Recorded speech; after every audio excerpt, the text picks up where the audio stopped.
Ci rimettiamo subito alla guida della Pro Vercelli, una squadra che nel 2028, dopo decenni trascorsi a oscillare tra le divisioni più basse, finalmente torna a calcare i campi della Serie A. Nello scorso episodio, infatti, dopo appena un anno di ambientamento in Serie B, siamo riusciti a raggiungere i playoff. Prima abbiamo battuto nettamente il Lecce e poi, nella doppia finale contro il Pescara, ci siamo imposti con un totale di 4-2, grazie soprattutto alla vittoria per 2-0 ottenuta in trasferta. Ma non è tutto oro quel che luccica. Alcuni giocatori hanno faticato anche in Serie B, registrando medie voto bassissime che mandano un messaggio chiaro: non sono adatti alla qualità della Serie A. Ci sarà tanto lavoro da fare e noi siamo pronti a rimboccarci le maniche. Ciao ragazzi, qui è Asiaxi, benvenuti in questo nuovo episodio della carriera realistica con la Pro Vercelli. Iniziamo subito con una grande notizia. La dirigenza ci informa che siamo riusciti, con 2 anni di anticipo sul programma, a riparare i danni finanziari del club. 3 stagioni chiuse con il mercato in attivo e 3 anni di diritti TV sono bastati per rimettere in carreggiata i conti societari. Oggi finalmente siamo vicini al pareggio di bilancio. La dirigenza è così entusiasta del nostro lavoro che ci propone subito un rinnovo. Accettiamo un triennale con un piccolo adeguamento di contratto che ci permetterà di continuare questo progetto, capace finora di regalarci grandissime soddisfazioni. E non è tutto, perché pochi giorni dopo veniamo convocati di nuovo per una domanda cruciale: aumentare il budget di mercato oppure no? Dopo un'attenta riflessione decido che la scelta migliore è dirottare quei fondi sul potenziamento del reclutamento giovanile, così da garantire un afflusso costante di giovani talenti e avviare un percorso di autofinanziamento. La dirigenza approva la proposta e stanzia subito il budget per la rete di scouting. Subito dopo arrivano anche gli obiettivi stagionali: tentare di evitare la retrocessione rispettando i limiti del monte ingaggi ed essere, come sempre, competitivi in Coppa Italia. A questi se ne aggiungono 2 personali: chiudere la stagione con il bilancio di mercato in attivo e finalmente riportare quello societario al verde. Al momento partiamo con un rosso di circa 6 milioni. La nostra missione sarà trasformare la Pro Vercelli in una società sana e competitiva. Con la schermata di riepilogo della stagione appena conclusa possiamo dare ufficialmente inizio alla nuova avventura. Sono davvero curioso di scoprire cosa ci riserverà la Serie A.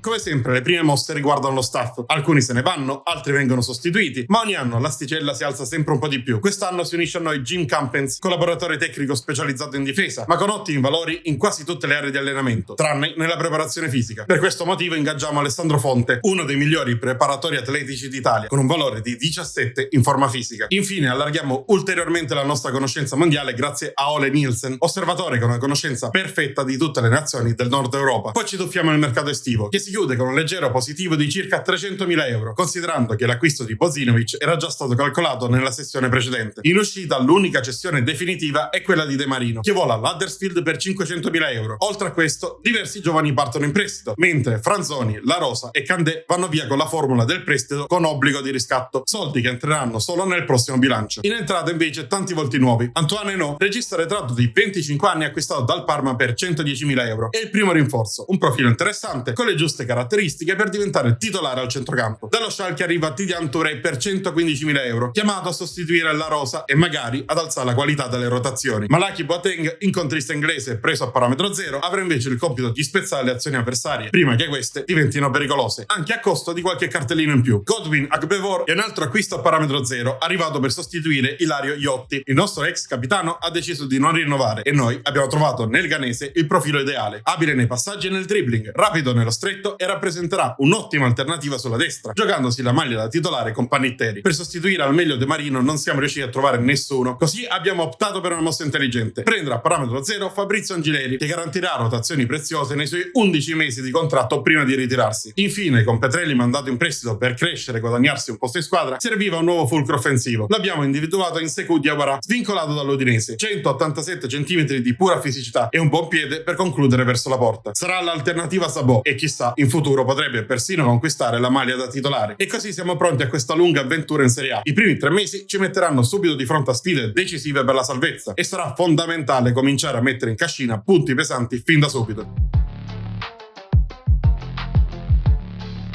Il 10 ottobre va in scena uno dei primi scontri diretti per la salvezza. Siamo ospiti del Palermo, che al momento si trova al limite della zona rossa, ma a soli 2 punti da noi. I rosanero, guidati da Thiago Motta, si schierano con un 4-2-3-1 molto equilibrato, con 2 mediani davanti alla difesa, da rapporto ai mezzi che soffrono in accelerazione e velocità, un punto debole che possiamo sfruttare, mentre non brillano nel dribbling e molti dei loro gol nascono da passaggi corti al limite dell'area. Per questi motivi modifichiamo la tattica. In possesso allunghiamo i passaggi per mettere in difficoltà fisicamente, costringendoli a inseguire le nostre frecce sugli esterni, mentre non possesso manteniamo i contrasti duri, sempre efficaci contro squadre poco abili nell'1 contro 1, ma al tempo stesso alziamo la linea difensiva per spezzare il loro gioco corto al limite dell'area. Scendiamo in campo con una formazione che possiamo definire titolare, eccezione fatta per Angileri e Diawara, che però nelle prime apparizioni hanno fatto abbastanza bene da guadagnarsi la mia fiducia. I padroni di casa danno il via alla partita e si riversano subito in avanti alla ricerca del gol. Gomez rientra sul destro e calcia dal limite, ma la palla finisce alta sopra la traversa, con Fui Diaz che l'accompagna con lo sguardo. Al 32esimo rischiamo grosso, un loro esterno ci infila alle spalle, arriva sul fondo e appoggia all'indietro per Blin, che però sbaglia completamente il tiro e spedisce il pallone in curva. Sono queste le uniche due azioni degne di nota della prima frazione, che si chiude sullo 0-0. Due squadre prudenti che non hanno voluto scoprirsi troppo. L'unica vera nota negativa è la prestazione di Agbevor, impreciso in conduzione e colpevole di un paio di errori che hanno innescato ripartenze pericolose. Ad inizio ripresa gli concede il cambio con Panitteri, che torna a spingere sulla nostra fascia destra, ma per mezz'ora non succede praticamente nulla. Le due squadre non si scoprono e la partita resta bloccata, noiosa. All'81esimo il Palermo ci prova di testa, ma Fui Diaz risponde presente. Noi reagiamo con una punizione di Angileri deviata 2 volte dalla barriera, che per poco non sorprende il portiere, prima di spegnersi in angolo. Sugli sviluppi della bandierina, Moremovic stacca in arretramento, ma non riesce a dare potenza al colpo di testa, troppo debole per impensierire l'estremo difensore. Dopo 94 minuti di equilibrio totale, l'arbitro fischia la fine. Non è stata una bella partita, poche azioni e per di più imprecise, ma alla fine ne usciamo con un punto a testa che, per due squadre in lotta per la salvezza, rimane comunque fondamentale. Il nostro primo trimestre, infatti, è stato complicato, tante sconfitte, spesso pesanti, contro la maggior parte delle avversarie. Sono però arrivati anche risultati positivi e sorprendenti, come il pareggio all'Olimpico con la Roma, la vittoria a Venezia e soprattutto il 2-0 rifilato all'Udinese. Una partita giocata alla pari contro una squadra leggermente più attrezzata della nostra, che siamo riusciti a piegare grazie alla precisione e a un possesso palla straordinario. Un dominio che ci ha portato al 68% finale. L'abbiamo sbloccato a metà ripresa con un contropiede fulmineo, lancio improvviso di Casnier per Diawara, lucido e freddo davanti al portiere per segnare il classico gol dell'ex. Pochi minuti dopo lo stesso Diawara ha protetto palla a spalle alla porta, servendo Bri. Lo spagnolo ha controllato e fulminato il portiere con un destro sotto alla traversa. I primi 3 mesi hanno mostrato luci e ombre, ma il bilancio resta positivo. Ora dovremo continuare così, non fallire gli scontri diretti, provare a strappare qualche punto pesante contro le big e muoverci con intelligenza sul mercato per rinforzare la rosa.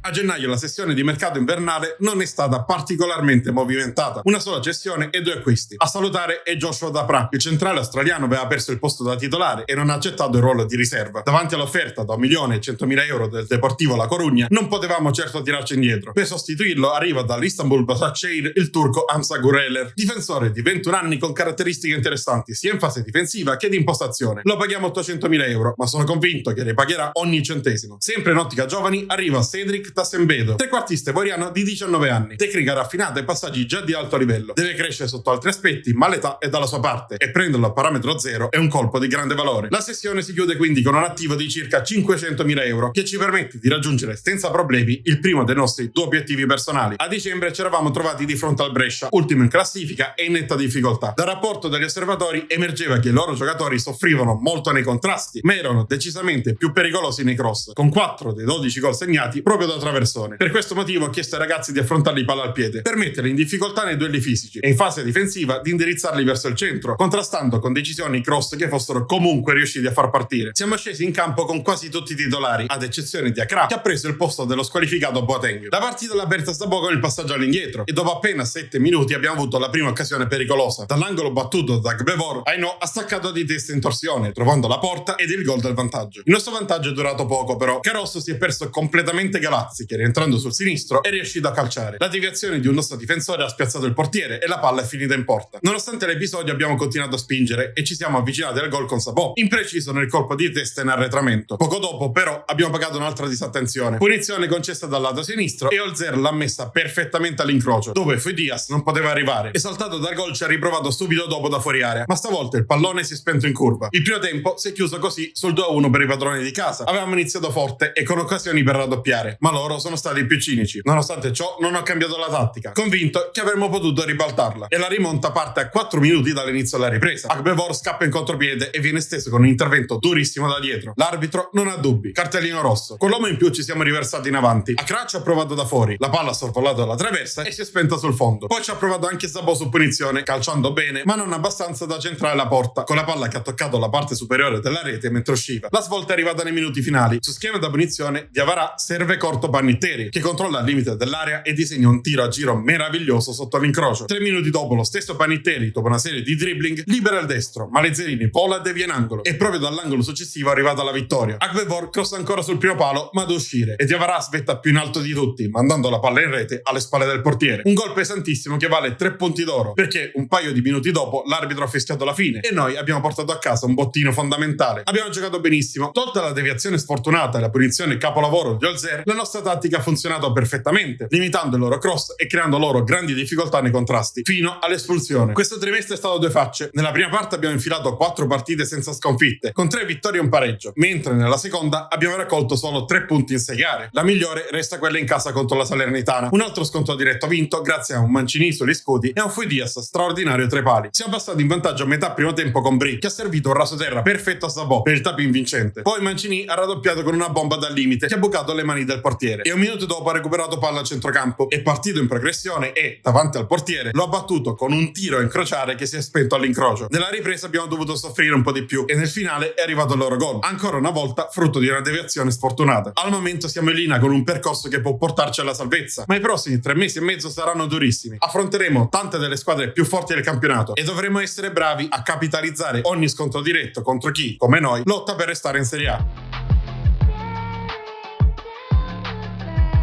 Per l'ultima partita che analizzeremo insieme ho voluto alzare l'asticella, scegliendo come avversario una squadra di metà classifica, il Como, attualmente 11° e con una rosa più che interessante. Anche loro, schierati con un 4-2-3-1, sembrano soffrire particolarmente in marcatura e nei colpi di testa. Per questo motivo abbiamo modificato soltanto la tattica in fase di possesso, chiedendo ai nostri giocatori di allungare i passaggi e attaccare gli spazi, così da sfruttare le loro lacune difensive, per poi andare subito al cross una volta arrivati in fascia e colpire con la nostra superiorità aerea, soprattutto con le punte. In questa gara possiamo finalmente schierare il nostro miglior 11. Dopo 6 mesi giocati a un livello nettamente superiore a quello di Sabò, il nostro nuovo attaccante belga è diventato titolare al centro dell'attacco ed è proprio lui a dare inizio al match, muovendo il primo pallone dell'incontro. I primi a rendersi pericolosi però sono i padroni di casa. Oristanio si inserisce bene centralmente, ma spreca tutto con un tiro alto sopra la traversa. La nostra risposta arriva poco dopo con un'azione simile: inserimento centrale del trequartista, stavolta Mancini, e tiro che sfiora il palo per pochi centimetri. Il Como reagisce immediatamente, ancora con Oristanio. Il suo tiro viene però rimpallato da Gureler, bravo a recuperare dopo aver perso la marcatura. Nella seconda parte del primo tempo prendiamo coraggio e ci affacciamo al tiro con Boateng, impreciso dalla distanza. Pochi minuti dopo Mancini, dopo un'ottima conduzione palla al piede, serve in profondità Diawara, che rimane freddissimo davanti al portiere e lo batte con un piattone sul primo palo. Nel finale però il Como ci sorprende in contropiede. Il cross al centro viene spizzato a 1 metro dalla porta, trovando ancora Oristanio, bravo a segnare il gol del pareggio. Ma il VAR interviene, il trequartista italiano era oltre la linea al momento del colpo di testa. Chiudiamo così un primo tempo di altissima qualità. In fase offensiva siamo stati pericolosi più volte, ma in difesa abbiamo sofferto costantemente Oristanio. Decido quindi di chiedere a Boateng di marcarlo a uomo, sacrificando qualche spinta offensiva in cambio di maggiore copertura. Tutto però viene vanificato da un passaggio sbagliatissimo di Carosso in uscita. Il Como recupera e serve immediatamente Oristanio, che stavolta non sbaglia la conclusione a botta sicura. Questa volta nessun VAR a salvarci, la partita torna in parità. Scossi dal gol non riusciamo a reagire e i padroni di casa vanno di nuovo vicini al vantaggio. L'attaccante incrocia benissimo e batte Fuidias, ma ancora una volta il VAR annulla la rete per fuorigioco. All'80° è Cagliari a rendersi pericoloso, penetra in area e libera il Mancino, ma Fuidias con un colpo di reni spettacolare riesce a deviare fuori. È l'ultima occasione della partita, che si chiude dopo 5 minuti di recupero con un punto per parte. Se nel primo tempo abbiamo giocato meglio del Como, nel secondo abbiamo sofferto le loro iniziative e non siamo quasi mai riusciti a proporre il nostro gioco. Alla fine il pareggio è giusto e posso dirmi soddisfatto della prestazione. L'ultima parte di questa nostra prima stagione in Serie A si chiude con diverse vittorie, ma sempre solo contro le squadre del nostro livello. Contro le big invece abbiamo sofferto e perso spesso con risultati pesanti. La miglior partita è stata quella disputata al Silvio Piola contro il Bologna, una gara giocata alla pari e vinta 2-0. A sbloccarla è stata Diawara, che ha trovato un colpo di testa imprendibile su cross di Brie. Poi ci ha pensato Mancini a chiuderla, con un mancino incrociato dopo uno slalom spettacolare tra i difensori. Ma i 19 punti conquistati in questo trimestre sono stati sufficienti per ottenere la salvezza? La risposta è sì. La Pro Vercelli chiude infatti il campionato al 13° posto con 42 punti, mentre davanti la Juventus conquista lo scudetto davanti a Napoli, Atalanta e Milan. Uno sguardo alle giovanili. La primavera non migliora la sua classifica, ma centra comunque la salvezza con un 12° posto, mentre gli allievi si qualificano ai playoff, arrendendosi però ai quarti all'Udinese, che passa grazie al miglior piazzamento in campionato dopo un 2-2 complessivo. Nel frattempo il The Athletic pubblica un report finanziario. Con 13,25 milioni di profitto siamo la seconda squadra di Serie A per guadagni, subito dietro al Milan. Grazie a questo, ai diritti TV e a diverse sessioni di mercato in attivo, il bilancio societario torna finalmente in positivo, con 7 milioni attivi, dopo aver toccato solo un anno fa un rosso di 6 milioni. Possiamo dire quindi che tutti e 4 gli obiettivi stagionali, sia quelli imposti dalla società sia quelli quelli personali, sono stati pienamente raggiunti. Un lavoro meticoloso e tantissimo impegno stanno trasformando la Pro Vercelli in una realtà non solo competitiva, ma anche sana. Per quanto riguarda l'MVP della stagione, la mia scelta cade su Antoine Henault. Appena arrivato ha preso in mano il centrocampo, garantendo equilibrio, copertura e qualità nella gestione del gioco. Chiude con una delle medie voto più alte della squadra in 35 presenze, arricchite da 3 gol e un assist. La delusione più grande invece è stato Levente Sabò. Partito male, proseguito peggio, ha perso prima la maglia da titolare e poi lo spazio in squadra. Solo 23 presenze, appena 5 reti e una media voto appena sopra il 6,5. Un'ombra lontana dal giocatore che ci aspettavamo e probabilmente un profilo su cui non potremo più fare affidamento. Ma per questi discorsi rimandiamo tutto al prossimo episodio, perché per oggi è tutto. Spero che il video vi sia piaciuto e se così fosse allora lasciate like ed iscrivetevi per tanti nuovi contenuti. Noi ci vediamo nel prossimo video. Ciao ragazzi!